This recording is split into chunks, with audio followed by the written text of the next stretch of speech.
Hello students, welcome to my channel.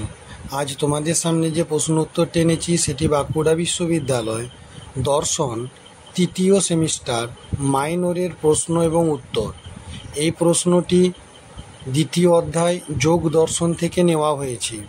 এই প্রশ্নটি প্রথম থেকে শেষ পর্যন্ত দেখার সাথে সাথে আমার চ্যানেলে নতুন হয়ে থাকলে চ্যানেলটিকে সাবস্ক্রাইব করে দিও আর একটু বেশি বেশি করে শেয়ার করে দিও, যাতে অন্যান্য ছেলেমেয়েরা এই প্রশ্নগুলো পেয়ে উপকৃত হতে পারে। দেখো, প্রশ্ন হলো যোগের বিভিন্ন অঙ্গগুলি লেখো। উত্তর দেখো, এই বিবেক খ্যাতির জন্য প্রয়োজন চিত্তবৃত্তির। যোগমতে চিত্তবৃত্তির নিরোধকে যোগ বলা হয়েছে। যোগশাস্ত্র অনুযায়ী চিত্তবৃত্তি নিরোধের দুটি প্রধান উপায় হল অভ্যাস ও বৈরাগ্যের দ্বারা চিত্তশুদ্ধি। চিত্তবৃত্তি নিরোধের সাক্ষাৎ উপায় হিসেবে 8টি যোগাঙ্গ অভ্যাসের কথা বলা হয়েছে। এগুলি একসঙ্গে অষ্টাঙ্গ যোগ নামে পরিচিত। যোগসূত্রে বলা হয়েছে যম, নিয়মাসন, প্রাণায়াম, প্রত্যাহার, ধারণা, ধ্যান, সমাধ্যয়ষ্ঠাঙ্গ বঙ্গানি। অর্থাৎ যম, নিয়ম, আসন, প্রাণায়াম, প্রত্যাহার, ধারণা, ধ্যান ও সমাধি, এই 8টি হলো যোগের অঙ্গ। এই যোগাঙ্গগুলি সংক্ষেপে নিম্নরূপে দেওয়া হলো। 1 নম্বর যম।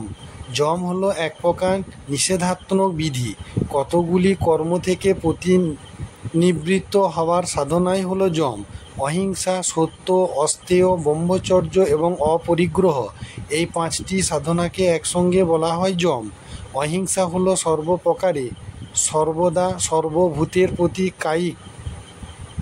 কায়িক, বাচিক ও মানসিক 3 প্রকার হিংসা থেকে বিরত থাকা। সত্য হলো চিন্তায় এবং বাক্যে কোনোরূপ মিথ্যাচারণ না করা। অস্তেয় হলো চর্যবৃত্তি পরিত্যাগ। ব্রহ্মচর্য হলো কাম আচরণ ও কাম চিন্তা থেকে বিরত থাকা। অপরিগ্রহ হলো দেহ রক্ষার বা প্রাণ ধারণের জন্য প্রয়োজনীয় বিষয় ছাড়া সমস্ত প্রকার ভোগ বিলাসের আকাঙ্ক্ষা বর্জন এবং অপরের দান অগ্রহণ। 2 নম্বর হলো নিয়ম। নিয়ম অর্থ নিয়মিত ব্রত পালনের অভ্যাস। যোগসূত্র অনুযায়ী শৌচ, সন্তোষ, তপ, স্বাধ্যায় ও ঈশ্বর প্রণিধানকে বলা হয় নিয়ম। শৌচ শব্দের অর্থ শুচিতা বা সূচি। শৌচ দ্বিবিধ, বাহ্য ও আন্তর।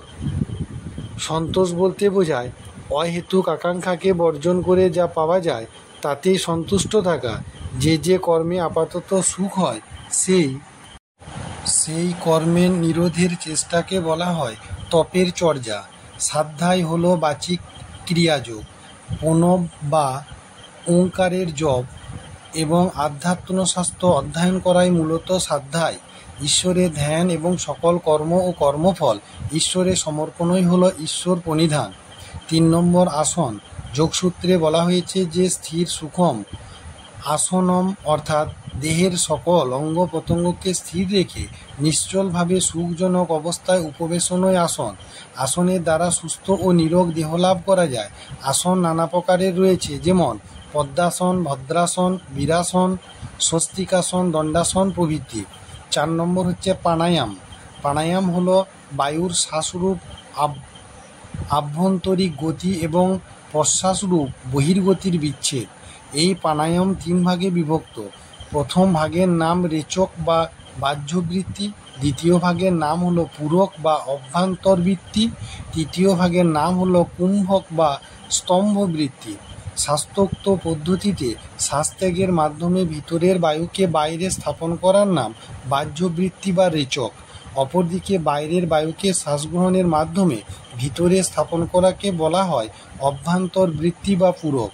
আর রেচক ও পূরক কিছুকাল অভ্যাস করে তাদের সাহায্য ব্যতীতই দেহস্থ বায়ুকে ধরে রেখে সারা শরীরকে বায়ুপূর্ণ করার নাম স্তম্ভবৃত্তি বা কুম্ভক। প্রাণায়ামের দ্বারা চিত্ত ক্রমশ বৃত্তিশূন্য হয়। 5 নম্বর প্রত্যাহার। ইন্দ্রিয়গুলিকে নিজ নিজ বিষয় থেকে সরিয়ে এনে চিত্তের অনুগত করায় প্রত্যাহার। স্ববিষয় অসংযুক্ত হয়ে চিত্তের স্বরূপানুকার লাভকে ইন্দ্রিয় সমূহের প্রত্যাহার বলা হয়। যেসব বিষয়ে যেসব বস্তুতে ইন্দ্রিয়গণ আসক্ত, সেসব বিষয় সেসব বস্তু থেকে তাদেরকে বিরত করে, সম্যক প্রকারে বিকৃতিহীন করে নির্বিকার চিত্তস্বরূপের অধীন করা নামই প্রত্যাহার। 6 নম্বর ধারণা।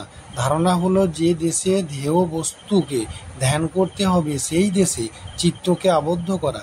যেমন পূজার সময় দেখা যায় অন্য বিষয় থেকে সরিয়ে এনে চিত্তকে শরীরের মধ্যে নাভিচক্র বা নাকের ডগায় স্থাপন করা হয়, অথবা বিষ্ণু, ইন্দ্র প্রভৃতি মূর্তিকে চিত্তকে স্থির রাখা হয়।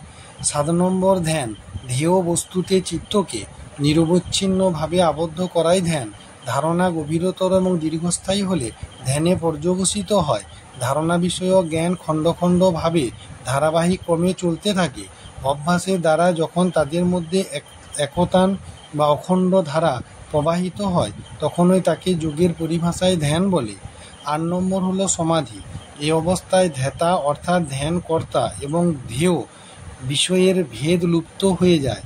চিত্ত ধ্যেয় বস্তুতে লীন হওয়ার ফলে ধ্যেয় স্বরূপতা প্রাপ্ত হয়। সমাধি হলো ধ্যানের চরম উৎকর্ষ, চিত্ত স্থৈর্যের সর্বোত্তম অবস্থা। প্রগাঢ় ধ্যানে বিষয়ের স্বভাবে চিত্ত আবিষ্ট হয়ে যখন আত্মহারা হয় তখন তাকে বলে সমাধি।